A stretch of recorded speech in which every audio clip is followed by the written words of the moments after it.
29 de mayo de 1453. Las murallas de Constantinopla tiemblan. Piedras que habían detenido ejércitos durante más de 1000 años empiezan a romperse una por una. El ruido de los cañones no se detiene. El suelo vibra. El aire huele a pólvora, humo y miedo. Cuando por fin se abre una brecha, el sultán Mehmed II, con solo 21 años, entra por las puertas destrozadas. Para él, este momento es más que una victoria. Es el sueño de generaciones de conquistadores hecho realidad. La ciudad eterna cae. El último resto del Imperio Romano se apaga. El mundo que llamamos medieval termina para siempre. Todos recordarán este día como una gran conquista o como una tragedia. Pero hay otra historia que no aparece en los mapas ni en las crónicas oficiales. Nace entre el humo, los gritos y el saqueo, escondida en las habitaciones internas del Palacio Imperial. En ese laberinto de pasillos y cámaras surge un nombre que la historia intentó borrar durante siglos, Teodora. Una joven princesa bizantina, demasiado valiosa para matar y demasiado peligrosa para dejar vivir en libertad. La caída de la ciudad se escribió con cañones y espadas. El destino de Teodora se escribió con silencio. Porque esa misma mañana, mientras el imperio moría, alguien decidió que su cuerpo sería el trofeo más delicado de la conquista. ¿Pero qué estaba pasando dentro de la ciudad mientras las murallas caían? El asedio había durado 53 días.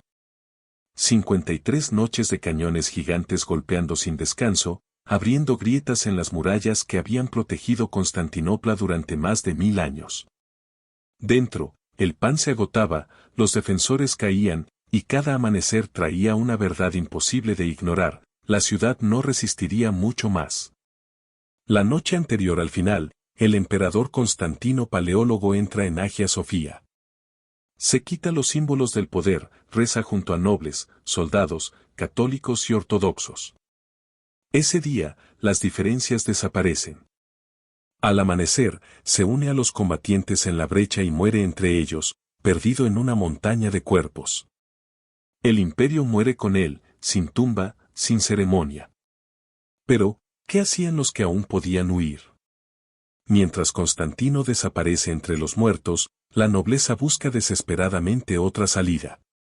Unos se disfrazan de sirvientes. Otros se esconden en iglesias. Otros se pierden en pasadizos secretos del palacio, esperando un milagro que nunca llega. Y en medio de ese caos, una joven de sangre imperial se convierte en el objetivo más valioso del día. Porque mientras el emperador cae anónimo, los soldados del sultán empiezan a buscar algo, o alguien, mucho más valioso que su cadáver. Pero ¿quién era exactamente esa joven por la que los soldados buscaban como si fuera un tesoro? La llaman Princesa Teodora. No era hija directa de Constantino, pero pertenecía al círculo más cercano de la familia imperial. En Bizancio eso bastaba para convertirla en un símbolo político.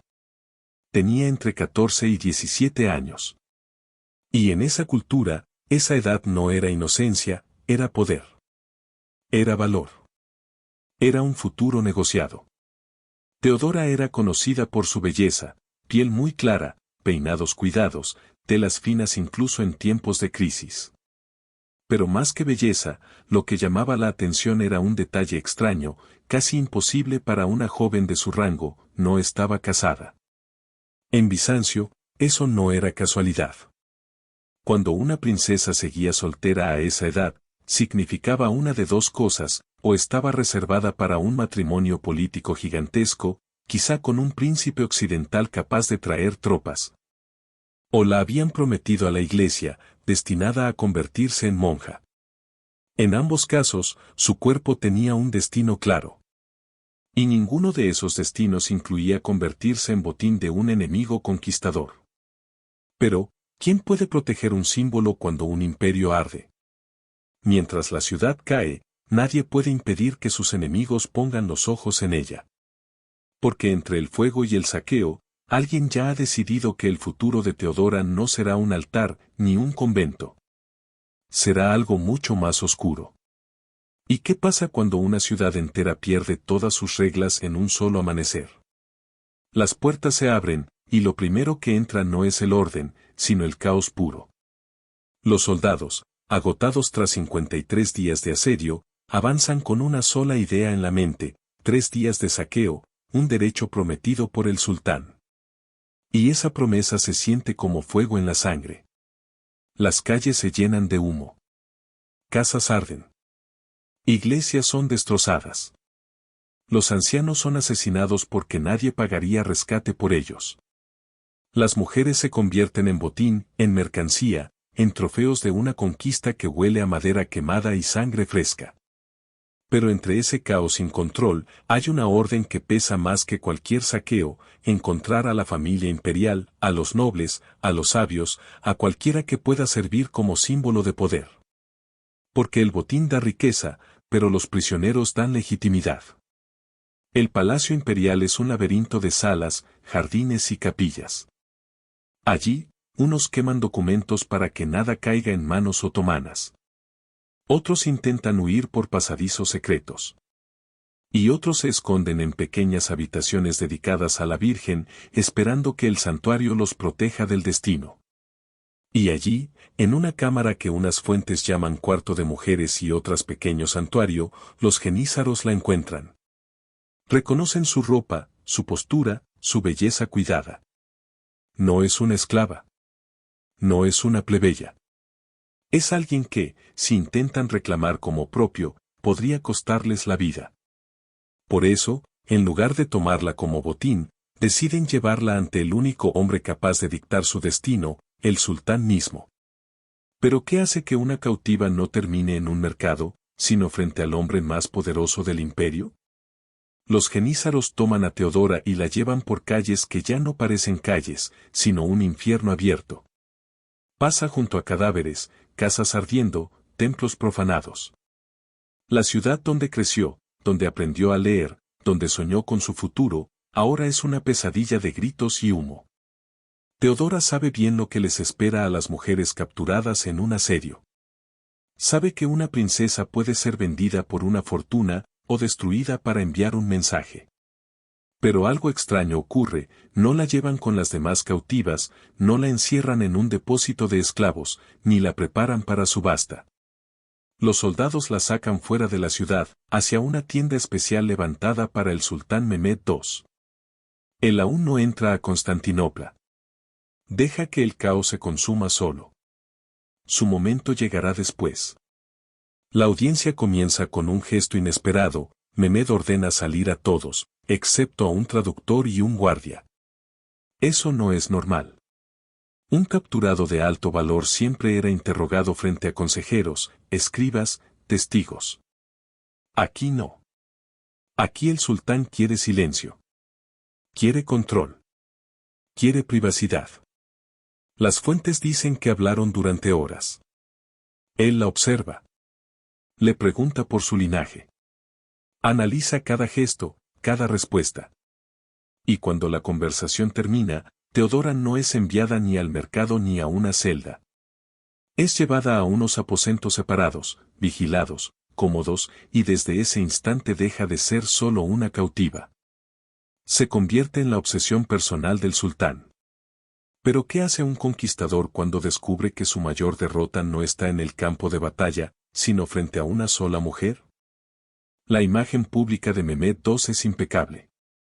Un joven brillante, políglota, estratega, admirador de Alejandro Magno.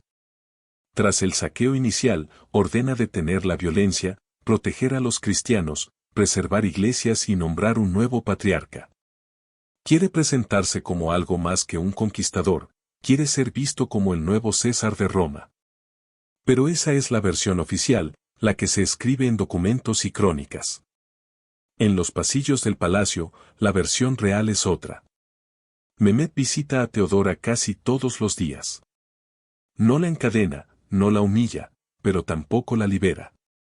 Le da sirvientas, ropa fina, un cuarto cómodo, pero le niega lo único que ella desea: salir.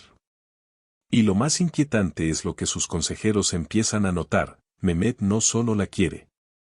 Quiere que ella lo quiera a él. Quiere que diga sí. Que acepte casarse. Que lo elija como esposo, no como dueño. Para él, conseguir el consentimiento de la princesa de Constantinopla sería la prueba final de su triunfo, su corona invisible. Pero esa búsqueda se convierte en una obsesión peligrosa. Los consejeros murmuran. Los generales se inquietan. Un sultán distraído por una cautiva cristiana es un sultán vulnerable. Hasta que un día, la paciencia se rompe y Mehmed deja de buscar un sí. Comienza a tomar lo que quiere por la fuerza. ¿Y qué sucede cuando el secreto que todos temían finalmente ocurre? Después de semanas de tensión, las fuentes históricas empiezan a romperse. Justo en el momento clave, los textos oficiales se vuelven vagos. Hablan de una tragedia, de un incidente, de algo que no debía escribirse con claridad. Pero lo que los cronistas callaron, lo revelan los fragmentos que sobrevivieron. Uno de esos fragmentos es un diario dañado, escrito por un médico de la corte y encontrado siglos después en Estambul. En sus páginas describe a una joven cautiva bizantina, hundida en una profunda melancolía, rechazando la comida, con moretones en los brazos y signos claros de trauma. Y escribe una línea que cambió por completo la interpretación moderna del caso. La joven está embarazada como resultado de atención forzada. No menciona su nombre. Pero el contexto es tan claro que no deja espacio para dudas, habla de Teodora. Lo que para ella es dolor, miedo y humillación, para el sultán se convierte en un problema político explosivo. Un hijo concebido sin matrimonio, de una princesa cristiana no convertida, destruiría la imagen de Mehmed como gobernante justo. Ese bebé sería prueba viva de un crimen, y un peligro para la legitimidad imperial. Un imperio que quiere presentarse como heredero de Roma y defensor del Islam no puede permitir que este secreto salga a la luz. Por eso, antes de que el embarazo sea visible, la corte decide que Teodora debe desaparecer, no solo de Constantinopla, sino de la historia misma. ¿Y qué hace un imperio cuando el secreto es demasiado grande para contarlo, pero demasiado peligroso para dejarlo vivo? Después del incidente, las huellas de Teodora se vuelven sombras. Ya no aparece en listas, ni en crónicas, ni en documentos oficiales. Solo quedan pedazos, fragmentos dispersos en lugares donde nadie pensó que un día serían encontrados. Un informe veneciano habla de una mujer griega de alto rango escondida en una propiedad remota de Anatolia. Un documento otomano menciona pagos secretos enviados a una casa en Bursa para mantener a una invitada especial. Años después, un cronista bizantino sugiere que una princesa tomó el velo en un lugar lejano, una frase que parece religiosa, pero que muchos interpretan como encierro forzado. Y el embarazo, ahí las versiones son aún más oscuras. Un monje griego afirma que Teodora murió en el parto, y el bebé con ella. Un espía occidental asegura que el problema fue resuelto con métodos médicos, una forma elegante de decir aborto provocado. Una fuente otomana insinúa que el niño nació, fue arrebatado de inmediato y entregado a una familia desconocida, sin nombre, sin linaje, sin historia. Pero todas esas versiones coinciden en una sola cosa, ninguna permite que exista un hijo vivo de Teodora y Mehmed II. Un niño así sería una herida abierta contra la imagen del sultán y un peligro para el futuro del imperio. Sea cual sea la verdad, algo es evidente, después de 1455, Teodora desaparece por completo de los documentos, como si alguien hubiera borrado cada letra de su nombre. ¿Y qué pasa con una historia cuando todos los bandos tienen motivos para callarla? El silencio que rodea a Teodora no es un accidente.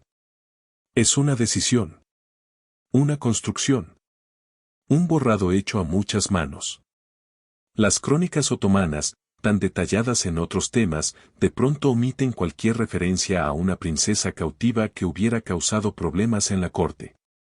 La dejan fuera, como si nunca hubiera existido.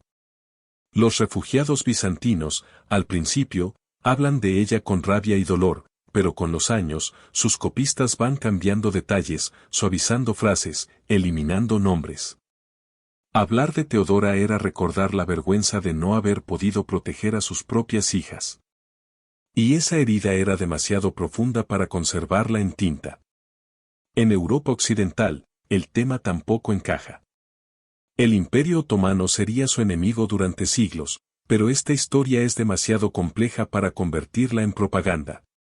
Mehmed no aparece como monstruo total, ni como héroe ilustrado. Aparece como lo que realmente era, un hombre brillante, ambicioso y peligrosamente obsesivo.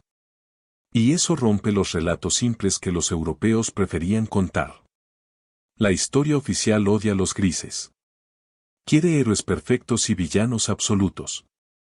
No sabe qué hacer con una adolescente atrapada entre poder, deseo y violencia. Por eso la borraron. Pero los fragmentos que quedaron dejan una pregunta incómoda: ¿qué dice de nosotros que celebremos la gloria de un imperio y olvidemos el precio que pagaron sus víctimas? ¿De qué sirve una conquista si sus víctimas desaparecen de la memoria? La caída de Constantinopla siempre se cuenta como un gran giro de la historia, el fin de una era y el nacimiento de otra. Pero detrás de los mapas y las fechas hay una realidad que nunca aparece en los libros: las noches posteriores, los cuerpos sin nombre, los silencios que nadie quiso escribir.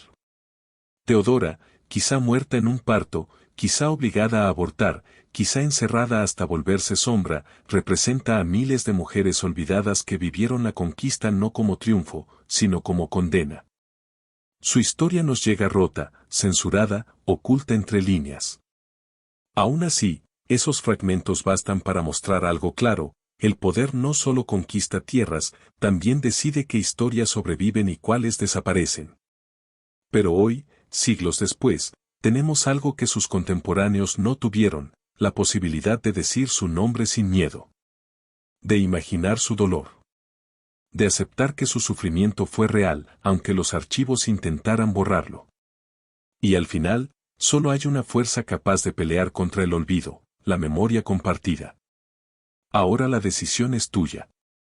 ¿Vas a permitir que su historia vuelva a hundirse en la oscuridad, o vas a ser parte de quienes la traen de regreso, diciendo su nombre, escribiéndolo, compartiéndolo, y recordándole al mundo que Teodora existió? Aunque intentaron borrarla para siempre,